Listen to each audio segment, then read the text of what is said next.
কিসে রিজিক বাড়ে, কি করলে রিজিকে ভরপুর বারাকা হয়, রিজিকের চাবিকা ঠিক কোথায়, কোন পথে চললে রিজিকে ভরপুর বারাকা হবে, আমার জীবনে বরকত নেমে আসবে রিজিকে, এটা জানতে মনে যাচ্ছে না আমাদের? হ্যাঁ, কষ্ট হচ্ছে আপনাদের? কষ্ট হচ্ছে? তাহলে কি করলে রিজিকে ভরপুর বারাকা হয়, কি করলে আমার জীবনে ভরপুর বারাকা নেমে আসে, এই পয়েন্টটাতে আমরা একটু আলোকপাত করি।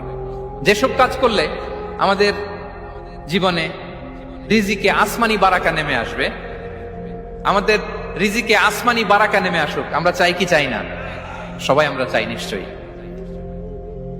যে কাজ করলে রিজিকে আসমানি বারাকা আসে, এর এক নম্বর হচ্ছে তাকওয়াল্লাহ, আল্লাহর ভয়।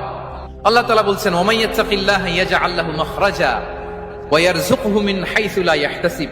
যে আল্লাহকে ভয় করে, যে আল্লাহ সচেতন, আল্লাহ তাকে মাখরাজ, মাখরাজ মানে কি জানেন? ওই যে এক্সিট লেখা না এদিকে, এই এক্সিটকে আরবিতে বলে মাখরাজ, মানে কোথাও আটকাবেন না, বের হওয়ার রাস্তা আছে, কোথাও আটকাবেন না, বের হওয়ার রাস্তা আল্লাহ তাআলা অ্যারেঞ্জ করে দিবেন। You will have the way out from crisis.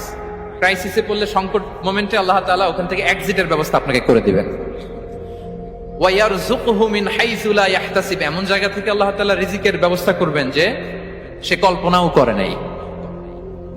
এরকম অনেক সময় হয় না যে আমি ভাবিও নাই যে এখান থেকে আমার রিজিকের বন্দোবস্ত হতে পারে, কোত্থেকে যে রিজিক চলে আসলো, এরকম জীবনে মাঝে মাঝে হয় কি হয় না? ব্যবস্থা করেন কে? যারা আল্লাহ তাআলাকে ভয় করে, যারা আল্লাহ সচেতন, তাদেরকে আল্লাহ তাআলা স্পেশাল রিজিক দিয়ে ধন্য করেন।